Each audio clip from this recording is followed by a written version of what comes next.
on the board there? Okay, good. Text 1. Shri Sukha Uvacha Balabhadra Kuru Shrestha Bhagavan Ratam Astita Surid Didikshur Utkantaha Prayayo Nanda Gokulam Shri Sukha Uvacha Balabhadra Kuru Shrestha Bhagavan Ratam Astita Surid Didrikshu Utankataha Prayayo Nanda Gokulam Shri Sukha Uvacha Balabhadra Kuru Shrestha Bhagavan Ratam Astita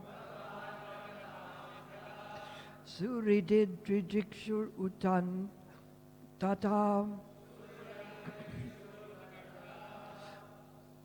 Pranyayo Nanda Gokulam Shri Sukha Uvacha Balabhadra Kuru Shrestha Bhagavan Ratam Astita Suridid Didrikshur Utantata Pranyayo Nanda Gokulam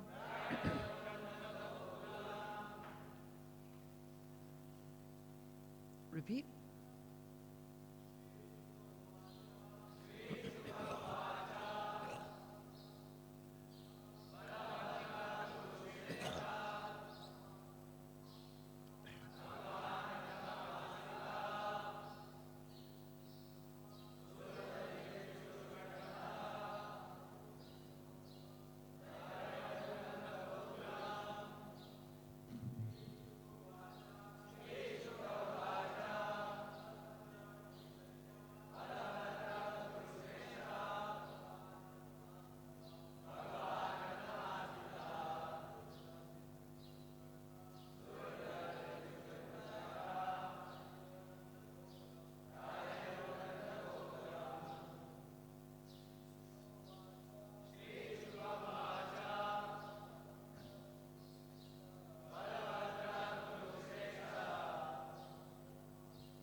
Ladies.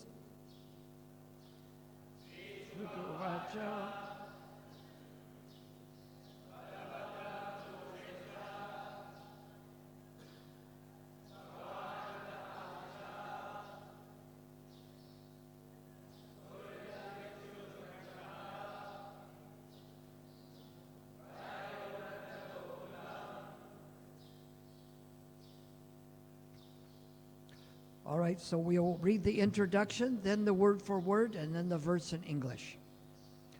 Chapter is called Lord Balaram Visits Vrindavan. That tells us what it's about. This chapter relates how Lord Balaram went to Gokul, enjoyed the company of the cowherd girls, and dragged the Yamuna River. One day, Lord Balaram went to Gokul to see his relatives and friends. When he arrived there, the elder gopis and Lord Krishna's parents, Nanda and Yasoda, who had all been in great anxiety for a long time, embraced him and blessed him. Lord Balaram offered appropriate respects and greetings to each of his worshipable elders, according to age, friendship, and family relation. After Gokul's residence, and Lord Balaram had inquired about each other's welfare, the Lord rested from his journey. In a short while, the young gopis came to Lord Balaram and questioned him about Krishna's well-being. They asked, "Does Krishna remember his parents and friends? And will he be coming to Gokul to visit them? For Krishna's sake, we gave up everything, even our fathers, mothers, and other relatives. But now he has abandoned us. How could we help but put our faith in Krishna's words after seeing his sweetly smiling face and thus being overwhelmed by the urges of Cupid? Still, if Krishna can spend his days in separation from us, why can't we tolerate separation from him? So there is no question to keep talking about him in this manner." The gopis remembered Sri Krishna's charming talks, enchanting glances, playful gestures, and loving embraces, and as a result they began to cry. Lord Balaram consoled them by conveying the attractive messages Krishna had given him for them. Lord Balaram stayed in Gokula for 2 months, sporting with the gopis in the groves on the Yamuna's shore. The demigods who witnessed these pastimes played kettle drums in the heavens and showered down flower petals, while the celestial sages recited Balaram's glories. One day Balaram became intoxicated by drinking some Varuni liquor and began wandering about the forest in the company of the gopis. He called out to the Yamuna, "Come near so I and the gopis can enjoy sporting in your waters." But the Yamuna ignored his command. Lord Balaram then started to pull the Yamuna with the end of his plow, splitting her into hundreds of tributaries. Trembling out of fear, the goddess of Yamuna appeared, fell down at Lord Balaram's feet, and prayed for forgiveness. The Lord let her go and then entered her waters with his girlfriends to sport for some time. When they rose from the water, the goddess Kanti presented Lord Balaram with beautiful ornaments, clothing, and garlands. Even today, the Yamuna River flows through the many channels cut by Lord Baladev's plow, the signs of his having subdued her. While Lord Balaram played, his mind became enchanted by the gopis' pastimes. Thus the many nights he spent in their company seemed to be like a single night.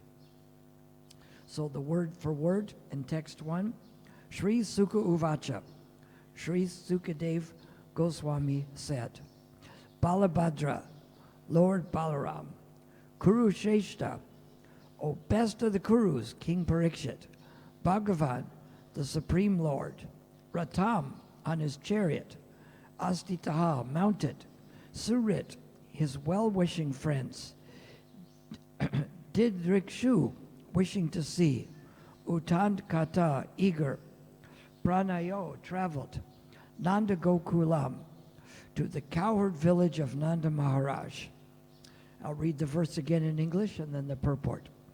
Sri Sukadev Goswami said, "O best of the Kurus, once Lord Balaram, eager to visit his well-wishing friends, mounted his chariot and traveled to Nanda Gokul.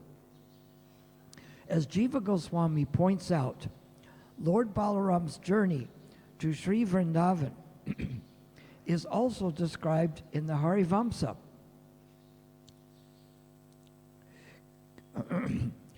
Kasyachid atakalyasya smritva gopishu suridam jagamaiko vrajam rama Krishna yanu mate stitaha. Remembering the deep friendship he once enjoyed with the cowherd folk, Lord Rama went alone to Vraja. Having taken Lord Krishna's permission, The simple residents of Vrindavan were grieved that Lord Krishna had gone to live elsewhere. So Lord Balaram went there to console them.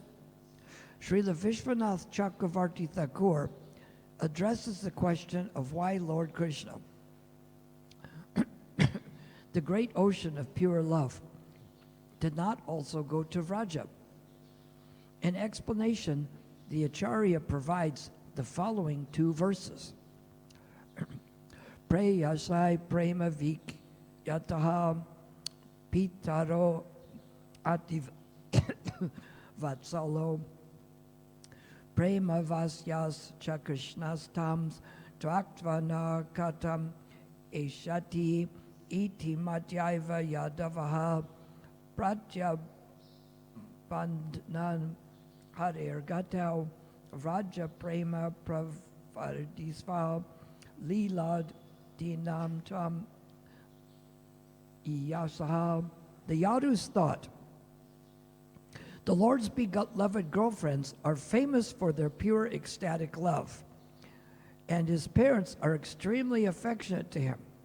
Lord Krishna is controlled by pure love. So if he goes to see them, how will he be able to leave them and come back to us? With this in mind, the Yadus prevented Lord Hare from going, knowing that he becomes subservient to the pastimes, in which he reciprocates the ever-increasing love of the inhabitants of Vrindavan, of Vraja. Same thing, yes?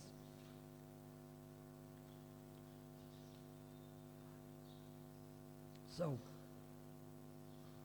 I was thinking, you've all read about when Brahma fooled Krishna by hiding the calves and the cows. He thought he had fooled Krishna. And of course, if you want to make a counter trick, if someone has pulled a trick on you, you know what the first thing you do is? You make them think that their trick has worked. So Lord Krishna is running around looking for the calves and the cowherd boys that were hidden by Brahma, making like he has no idea what's going on. So Lord Brahma say, oh good, my trick has worked. It's like if you take my beads and hide them here, I'm looking around for them frantically, but I know where you put them. So somebody asked me once, wow, Krishna manifests the forms of all the calves and the cowherd boys. Can you explain to me how he did that? I'm going to get on the board and give you a mathematical formula explaining how he did that. It'd be pretty difficult to explain, right? So they say that's beyond our pay grade or beyond our qualification. Someone asked Albert Einstein, can you explain the theory of relativity? He said yes, but not in such a way that you can understand it. So who did Krishna explain exactly how he manifested as the cows and the cowherd boys? Who can tell me that? Who was it? I can't hear. Who? No, Brahma was perplexed by it, and he's way above our pay grade. Brahma was perplexed. Brahma didn't know. He explained it. Before Brahma came back, he explained it to somebody. Who would be able to understand besides Krishna better than anyone else? Balaram, yes, I should have guessed it was about this chapter. Imagine, we all wish we had a friend who really gets us, who understands exactly what's going on with us and is there with us at any given moment. Krishna has that one, Lord Balaram. Krishna is called Swayam Rupa, and Balaram is Swayam Prakash. He's the first expansion of Krishna. All the other expansions that come, Vasudev, Samkarshan, Pradumya, Aniruddha, and then comes Mahavishnu. People them as God because he's so huge that you can't even see him even if you get back far, and universes come out of his body. But he's the expansion of the expansion of the expansion of the expansion of Balaram. So Balaram does everything for Krishna. He's always there with Krishna. We see that in Krishna's pastimes. As babies, they're there together. They go to steal the yogurt together. When Krishna leaves behind the residents of Vrindavan, he takes one with him. Who does he take with him? Balaram. Should be easy to know. Either we know the pastime or if the story is about. So Balaram goes with him. And they go to the city of Mathura. And you've seen the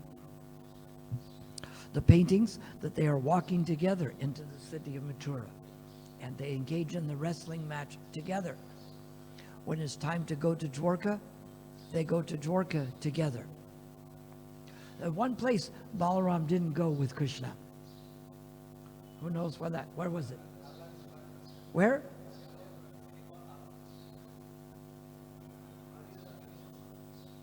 To where? To the battlefield. Kurukshetra? Kalia. Yeah, no, he didn't go with Kalia, but he was on the shore. But when Krishna, yeah, he has his own rasa dance. That's true. He doesn't engage in those. But when it's friendship pastime, Lord Balaram is there for all of it except for the Bhagavad-gita. Because he's not there, that's good. He's not there for the rasa dance. The gopis he has are his own gopis. They're different ones. But basically, Balaram is there with Krishna, whatever pastimes he performs.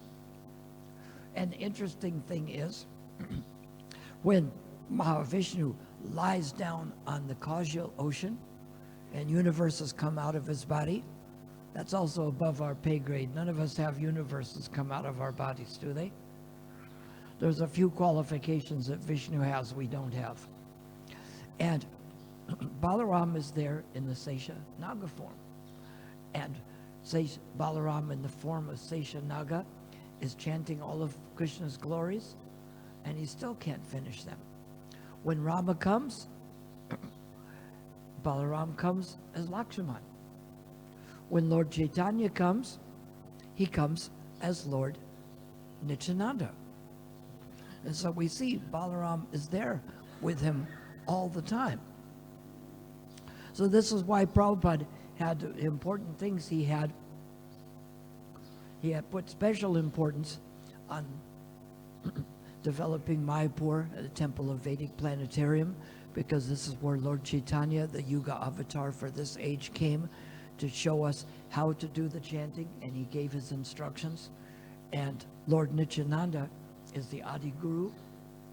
He is showing how to follow Lord Chaitanya, and that is Balaram himself. And also, the important thing was the printing and distribution of literatures. And we see that this was important even in the time of Lord Chaitanya. We'll make some differences between our teachings of Lord Chaitanya's being passed on and the teachings of Christ being passed on. How many years after Christ passed on did they write down the Bible? Does anyone know? It's about 300 years later. That's quite a while, isn't it?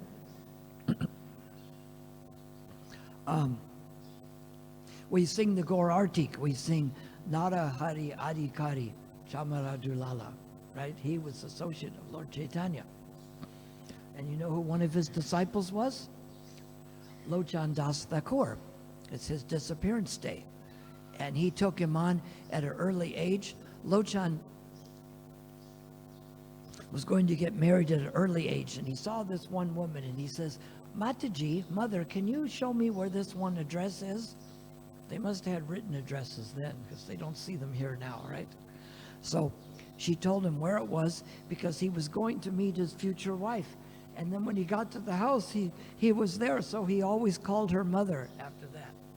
So he was very renounced as that. And he took on Lochan Das Thakur as a disciple, just like Prabhupada saw when Bhaktisiddhanta Prabhupada saw our Prabhupada. He immediately said, you should spread this movement to the Western world in the English language. So Narahari took on Lochan Das Thakur right away. And he trained him in kirtan, and he gave him instructions and told him about pastimes of Lord Chaitanya so that he could write a book called the Chaitanya Mangala. So he was hearing those directly from someone who'd been there, not like 300 years later. So the chance of the accuracy is a lot better.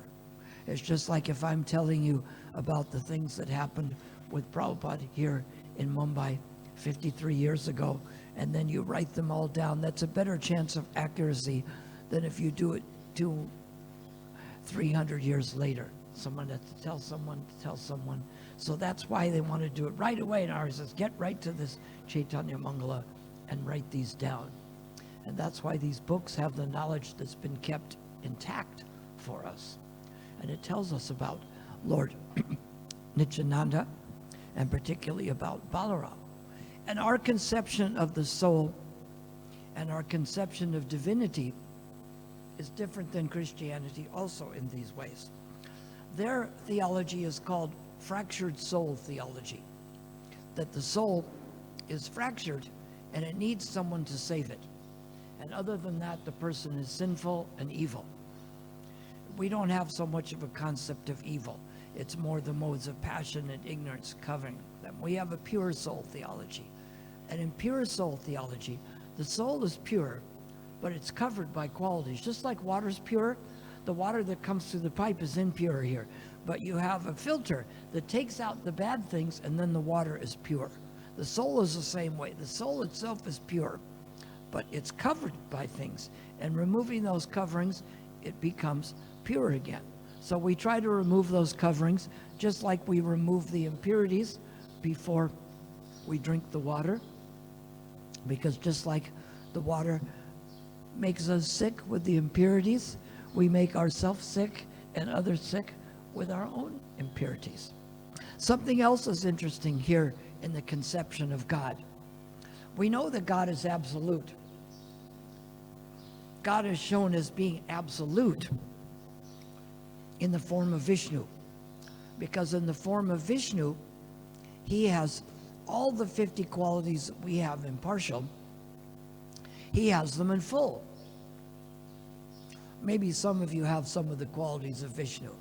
He has qualities like he's all cognizant.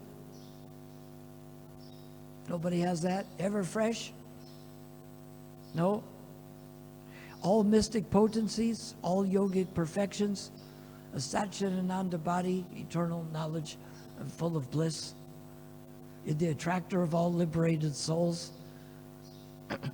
You give salvation to the enemies you kill. Don't try that. Some psychopathic people think that there were some extreme Christians, because in Christian theology, if someone dies as a baby, they go back to God. So some people thought you should kill the babies. This is not a good philosophy. We don't do this. We know that we are born with good and bad karmas from a past lifetime. We're not born. We don't come here pure unless you're a Shaktavash avatar, or unless you're the Supreme Personality of Godhead. So God has all of these absolute qualities, but God can't be relative, right? God can't be loving and compassionate. He can't miss us like we miss him. He can't do simple things like exist with his family as family members. Why can't he?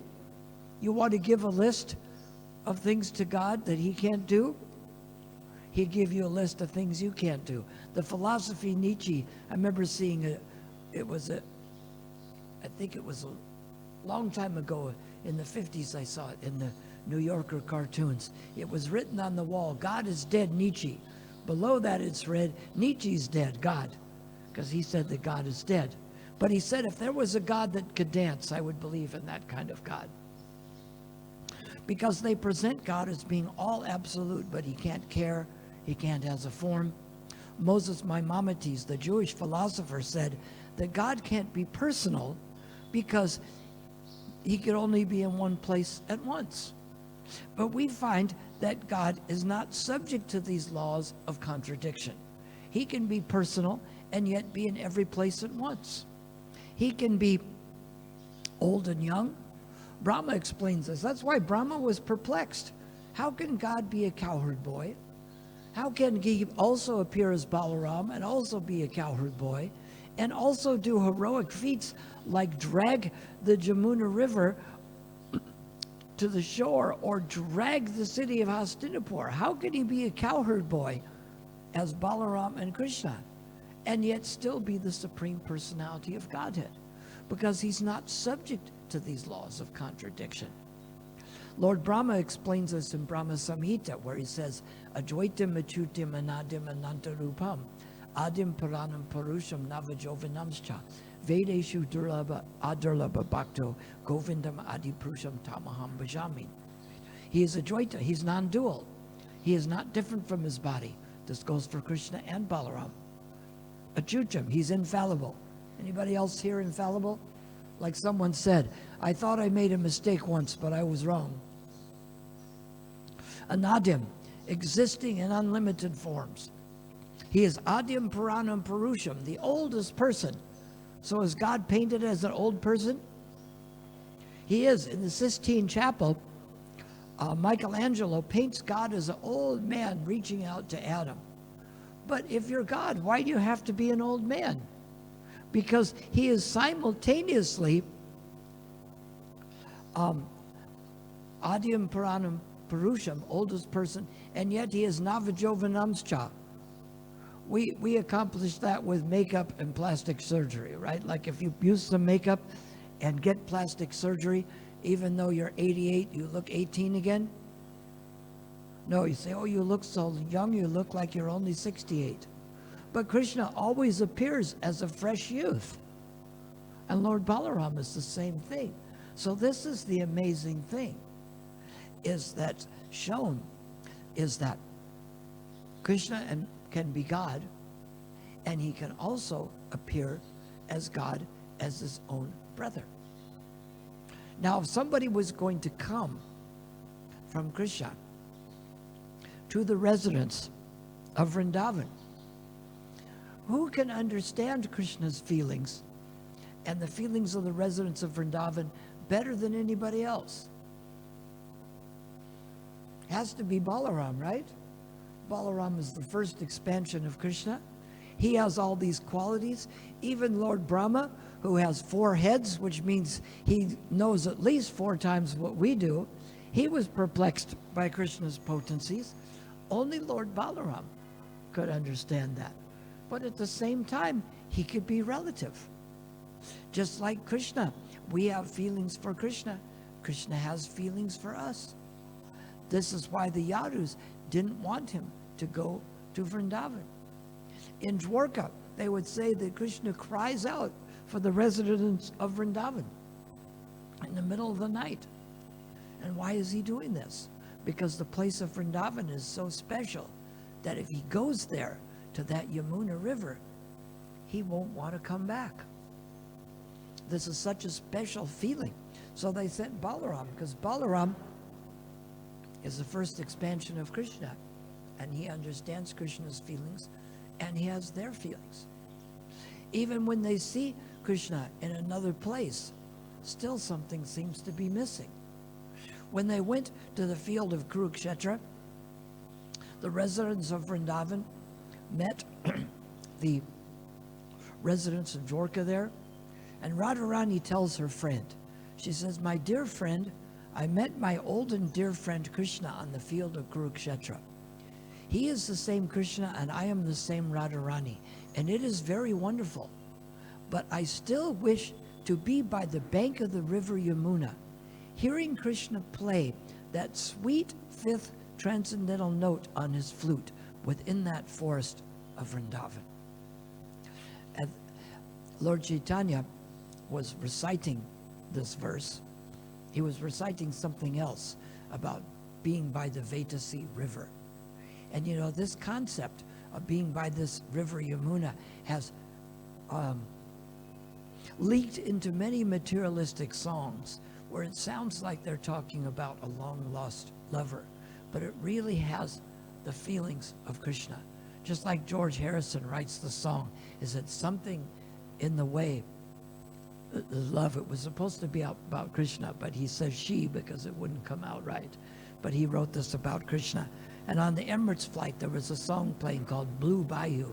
I wish to be back by the Blue Bayou. And it almost mimics exactly what Radharani is saying about the river Jamuna.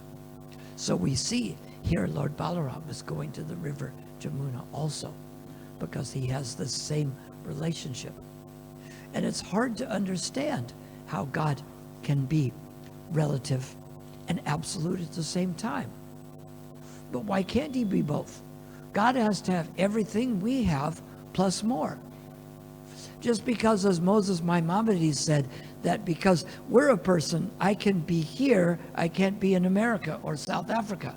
God can be impersonally and personally inside everyone's heart. Or if he's inside your heart, he can't be in mine too. Just because we have certain limitations doesn't mean they come by God. And just because God is in the form of Krishna doesn't mean he can't appear in the form of Lord Balaram. So Balaram is special. He gives us this spiritual strength. And that we see Krishna has many antagonists, especially he has them in the Dwarka Leela, but especially in Vrindavan. But his main protagonist, the person who is backing him up, is Balaram. They go to play in the fields, and Krishna has one team, and Balaram has another. And when Krishna's team won, Balaram's team had to carry the people, and the one demon, Pralambasura, he got on Balaram's back, and then he got very big, but it didn't matter. Krishna killed him anyway, because even if he's small, he can still appear very big. He can be the smaller than the smallest and bigger than the biggest at the same time. This is inconceivable. It's also hard to conceive because it's something beyond our pay grade. Just like the story of Brahma. Someone said, can I explain how Krishna changed into all the calves and the cowherd boys? Like I'm going to write a mathematical formula on the board, and you're going to understand it? Lord Brahma was perplexed. He creates the whole universe. If he's perplexed, what's the chance of, oh yeah, now I understand? Only Balaram could understand that. So imagine the conversations that Krishna and Balaram could have with each other. But here's the amazing thing. They're on a level where even Lord Brahma, who is the super intelligent, Prabhupada even said that the Ramanuja Sampradaya was started by Lakshmi. They have the money. We were started by Brahma. We have the knowledge. He said, so they should give us land in Tirupati where we can disseminate the knowledge. And they did. We have a temple there given land by them. But if knowledge comes from Lord Brahma, and even he doesn't understand this, Lord Balaram must be God. I remember reading in an astrology book, it said that according to astrology, an Indian saint named Chaitanya would have to be the greatest person that ever lived. So I thought, I have to find out who this person is. And I did. And Chaitanya comes with Nityananda, who of course they embrace each other because they're two forms of the same personality of Godhead. And they are Krishna and Balaram. Sachi Mata had the dream that the deities turned into Chaitanya of Krishna and Balaram, changed into Chaitanya and Nityananda. And so we find that Krishna and Balaram share in all these pastimes. And they can share this intimacy and an understanding that no one else can have. So it's like Prabhupada said in Vrindavan, that if you have some question, you go before Lord Balaram. Because Lord Balaram understands Krishna better than anyone else. And in this age, Lord Balaram appears as Nityananda. So who do we approach? Nityananda, Balaram, or both? We approach both because this is our attitude. Lord Balaram is the essence of spiritual strength. And we're going to see in this chapter. It's amazing. Usually somebody acts very intimately and they're your great friend. It'd be just like, that's why we tell the tattva first. Because if you just tell the Leela, if I says, yeah, I was outside and I was having an interesting conversation with this one Indian man and this one American man, and they treated me so friendly, and they asked me if there was anything they could do to help, that they would help me and they would be my friend. Doesn't mean a lot, does it? What if I tell you that the Indian was Narendra Modi and the American was Joe Biden? Now does it mean something?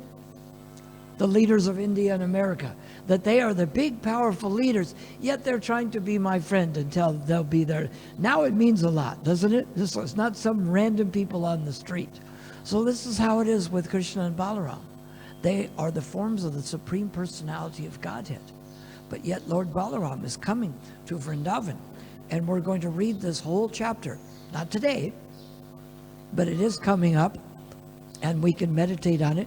And it's not cheating to read ahead in it. We won't go ahead in the verses, but you can read ahead in this.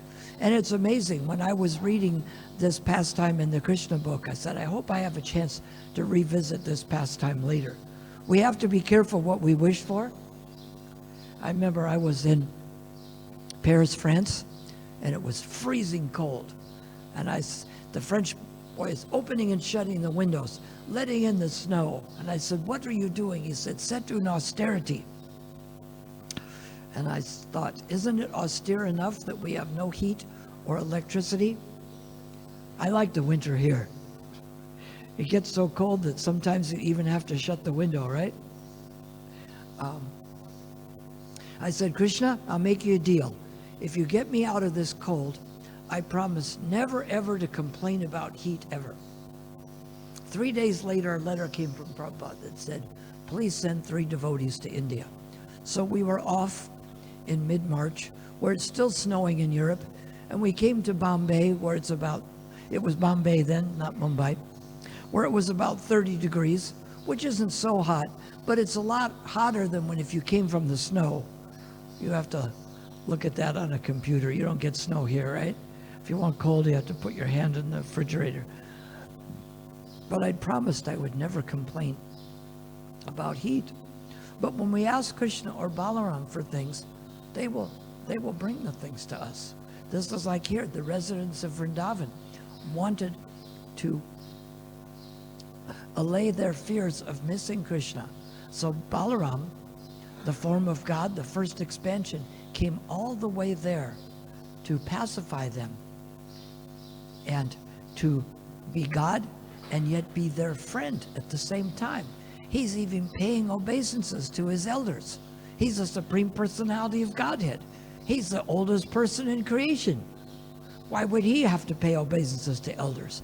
But he's showing that he can be relative and absolute at the same time. That's more special. If someone's just relative, if someone's just a cowherd boy, so they herd calves. Or if someone's God, that's great. But when they can do both at the same time, this is something extra special. But we have to understand them side by side. We have to understand it's special by realizing he's a Supreme Personality of Godhead. But we see that the importance of Prabhupada putting these literatures out because they help to guide people. We plant the seeds of devotion, like Balaram does in the form of Nityananda. He goes to every door and gets them to engage in chanting the Hare Krishna mantra. I found these seeds planted for me in my life. I went to a music festival about 5.5 back. That's 5.5 decades, 1967. And at the end, the Mystic Arts people had a vegetarian food booth there. And they were singing this song. And I said, what's this song? They said, a Swami on Pico Boulevard taught us this song. And it's names of God. It goes like this. Hare Krishna, Krishna Krishna, Hare Hare, Hare Rama, Rama Rama, Hare Hare. So I chanted this song with them. You take a step to Krishna, he takes steps to you. So that's why it's important to give us, just by hearing this, people take steps. So a few days later, my friend was shooting at some animals, and then he squished a bird with a rock. It was the Dora, not the kabutar, the pigeon, not the pigeon, but the dove. They always stay together as a couple. The pigeons don't do that. They chase any other pigeon. But the doves, there's always two, always together. They're the Sattvagun bird. So he squished the dove with a rock. I said, that's a cruel thing to do. He said, will you eat meat, don't you? I said, yes. He said, how many animals do they have to kill for you to eat meat? I said, probably a lot. He said, so does it make me any worse to kill one more bird? I said, no, I understand. He said, so it's okay for me to kill the bird? I said, no, I'll never eat meat again, and I didn't. So then, at the Mystic Arts World, my friends would ask me to watch the bookstore, and I found a book called Teachings of Lord Chaitanya. And it said that bhakti means we just ask God for some way to serve him. So I'd go to my meditation rock in the late 60s, and I would pray for some way to serve God. And on January 5th, 1970, I got this real strong inspiration that I want love of God. I have to give up illicit sex and intoxication. I'm thinking, this is a good idea. I'll do it sometime later. I'll date a few more girls from high school, go to a few more parties. And then I'm thinking, if it's a good idea, like if someone is giving away kilos of gold, do you do it later or do you take advantage while it's available? I thought, no, if it's worth doing, I said, okay, this is a big step, probably more than one step, but God, I will give up the illicit sex and intoxication, and you send me some way to develop love for you. And I thought, what have I done? So I said, how long will it take for me to find out? A week, a month, a year? I opened my eyes, and as far away as Gauri Tayar was a devotee in saffron walking towards me. And I thought, Hare Krishna, that's what I'm supposed to do? And I said, what are you doing down at the beach? He says, well, we were up the stairs from the next beach chanting. And all of a sudden I had this uncontrollable compulsion to come down. He says, would you like to chant with us? I said, I think that's exactly what I'm supposed to do. So when we take steps towards Krishna, he takes them towards us. But if we don't take them, then of course, he's not going to force us. So it's funny because later on, I don't do this again, but I was with the devotees at a flea market, and we were selling incense and books, and I said, all right, God, just to make sure I'm doing the right thing, send me someone wearing flowers and have that person tell me whether I'm doing the right thing or not. Then I thought, no, I've done something too difficult, because people don't wear flowers at a flea market in America. A devotee wears flowers when he's giving a class. No one's going to walk up wearing flowers. So I said, I've done something too difficult. I've said, I'm sorry, God, for making something too difficult. And this one man walks up. I see him from the back. He opens one book and he looks at it.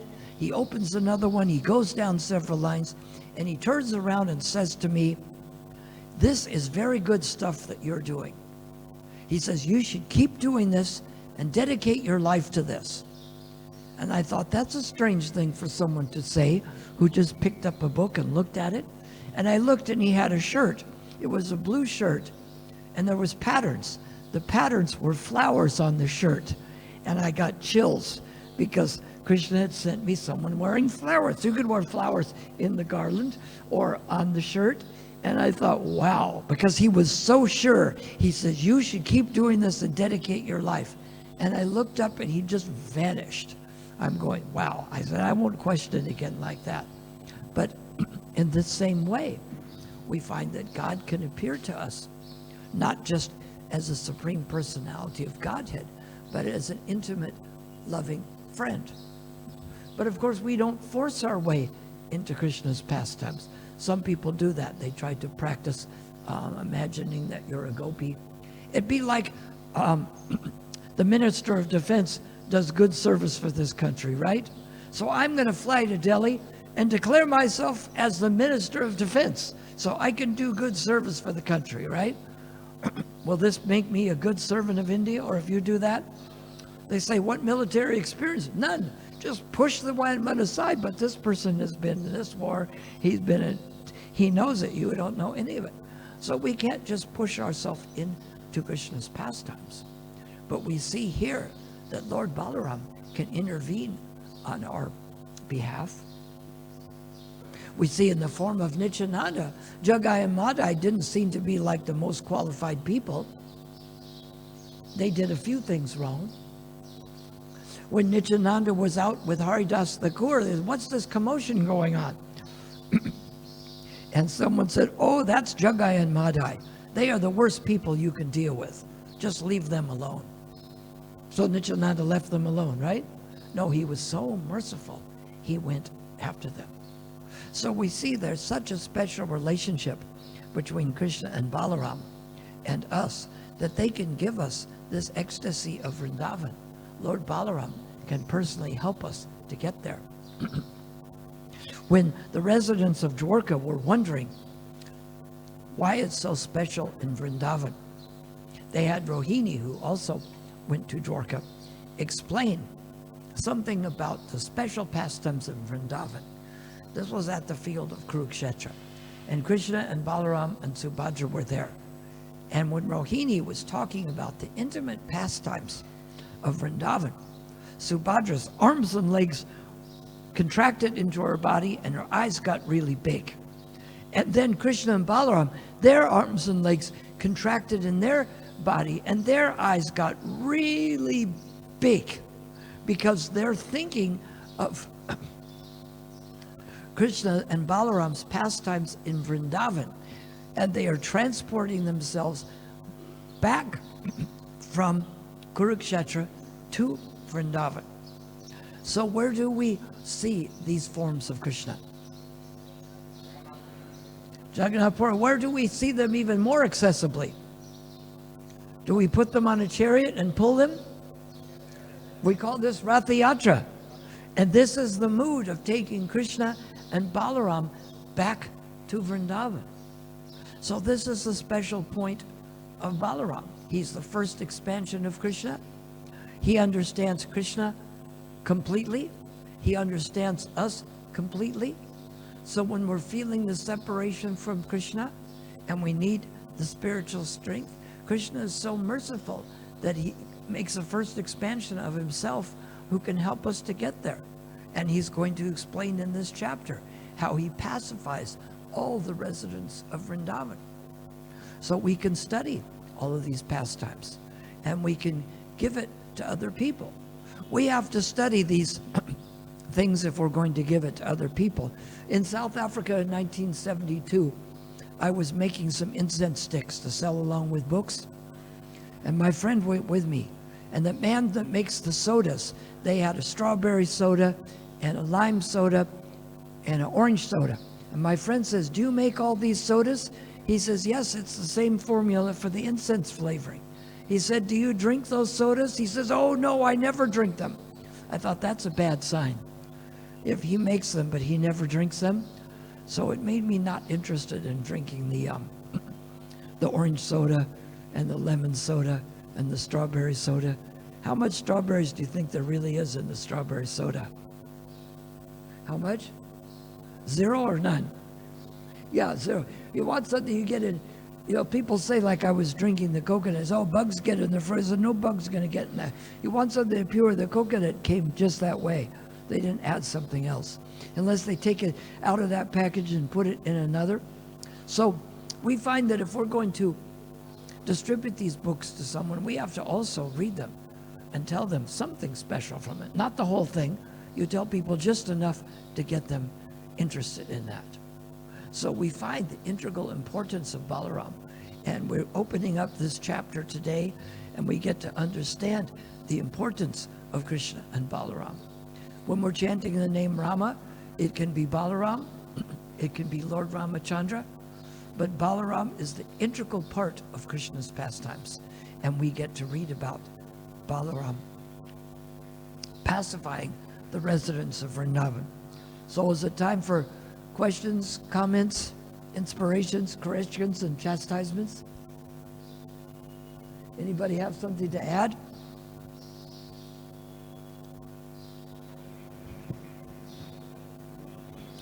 Hare Krishna. Hare Krishna. Thank you very much, Prabhu.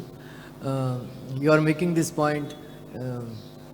The Westerners, they think that God cannot be a person because he cannot be all expanding and all. But in this regard, Prabhupada writes in 1st Canto, 8th chapter, Queen Kunti is also surprised that Krishna is present in front of her on the chariot, and at the same time he went inside the womb of Uttara and saved Yes, that's Moses Maimonides' mistake, because we are subject to the law of contradiction. We can't be old and young at the same time. Krishna can. We can't be small and big at the same time. We can't be somebody important and a cowherd boy.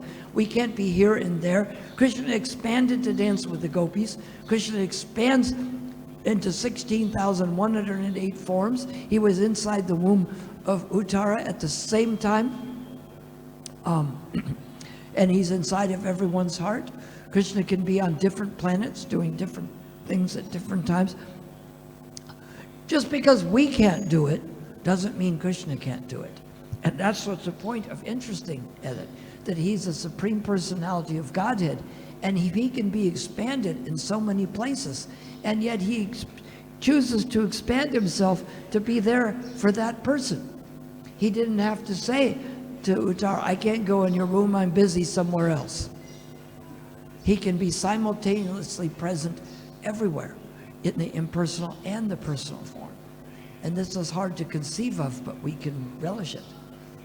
This was Moses Maimonides' idea, that just because you are limited as a person to only be in one place doesn't mean that God can't be in many places at once. Narada Muni went to the different palaces of Krishna, and Krishna was each one doing something different. And Narada Muni didn't give a, hey, in the other palace you were doing this. Which of you can do that? Who can go in several places at once? It's hard enough for us to be in one place and do one thing, right? So that's why it's inconceivable. Any other question or comment?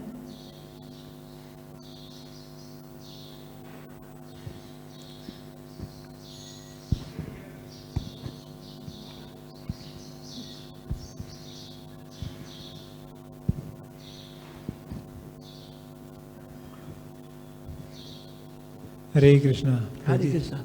Thank you very much. You were mentioning that Balaram is with Krishna and he knows Krishna the best and he serves Krishna always, takes care. So this thought came that how to understand then Balaram ji trying to pull Yamuna forcibly when he wanted Yamuna to come close for his pastimes. Whereas we read in other place that Yamuna is Kalindi, Krishna's wife. So then how to understand that? Because Kalindi we see from the perspective of she is the wife of Krishna. And so Balaram should be serving Krishna or Krishna's wives. And how to understand this, Prabhuji? Yes, but Balaram is serving Krishna, but he's the first expansion. See, all the others, whether they're the river or, there's the three tattvas, the material energy, there's a jiva soul, and there's a Supreme Personality of Godhead. So the river may be a topmost servant, but it's still a jiva, whereas Balaram is the first expansion of Krishna. So even if somebody is an important servant, they're still subservient to Balaram. And Balaram is more or less, he's the same as Krishna, only he's different. So when she realizes Krishna's first expansion, she certainly wouldn't say, oh, you're just Krishna's first expansion, you're nothing special. It shows that Balaram is also the Supreme Personality of Godhead. We see that. Sometimes they forgot to respect it. Romarshan Sutta forgot to stand up for Balaram, and Balaram just put a kusa grass. If you go to fight with someone, don't take a kusa grass, because Balaram can do that, but we can't do that. But this is showing Balaram's supreme position, even though he's acting relative, just like Krishna was acting relative in Vrindavan as a cowherd boy. They can still exhibit their potencies as the all-powerful Supreme Personality of Godhead. And even though they can be cherished as a relative cowherd boy, they should also be adorned by us as the Supreme Personality of Godhead. That's the point here. Any other question or comment? We should be there to witness it, yes? Something more? Yes. Pass the mic to him.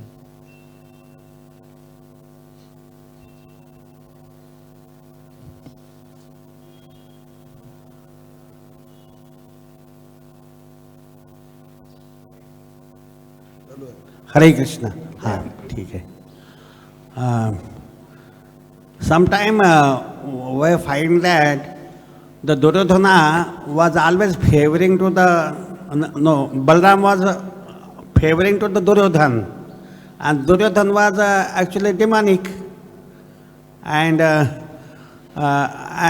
Krishna was always favoring to his devotee Pandavas.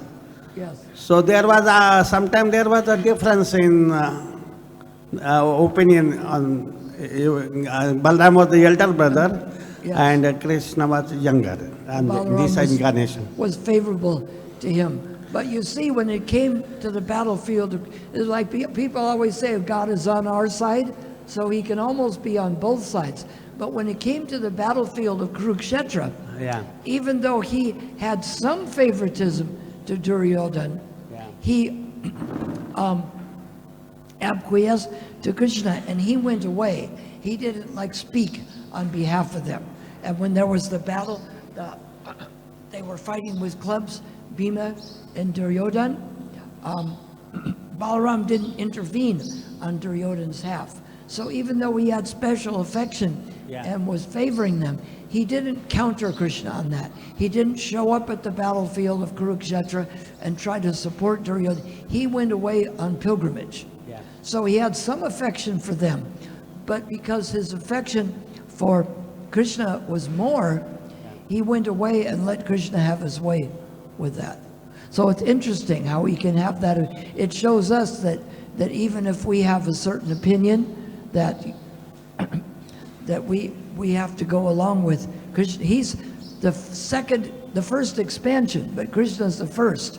And so even if he had a differing opinion, he still went along with Krishna's idea. So it shows us that even if we have an idea, we still have to go along with the superior's ideas.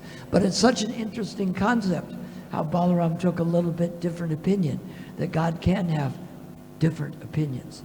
But he didn't counter Krishna on that. He didn't try to help the Kurus in the battlefield. And he let Arjuna kidnap Subhadra.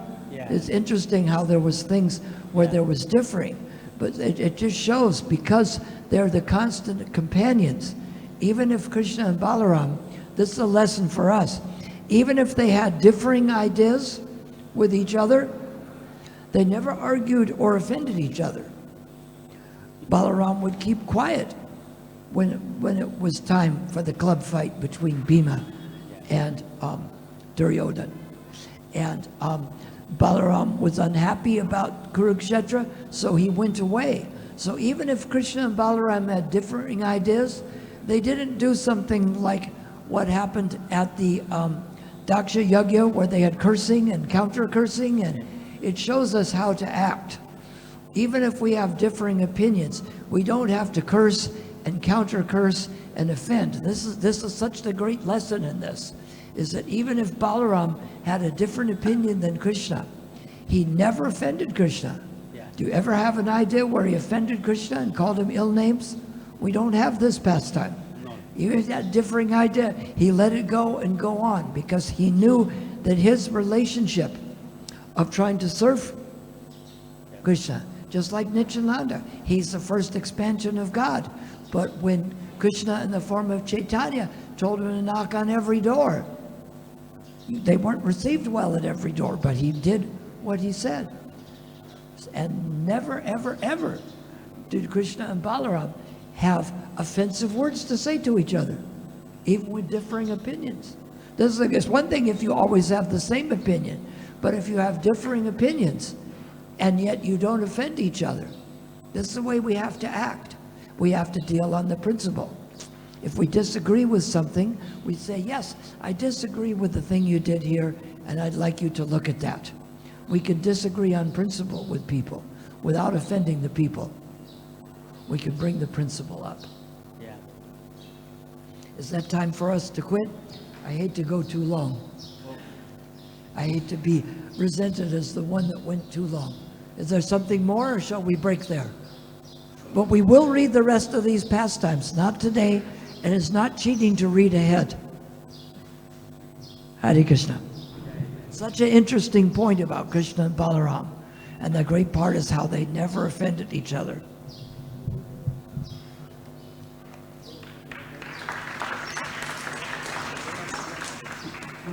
And those issues they had, like the battlefield of Kurukshetra and Duryodhana and Bhima fighting, those are bigger issues than we deal with each other and want to offend each other over.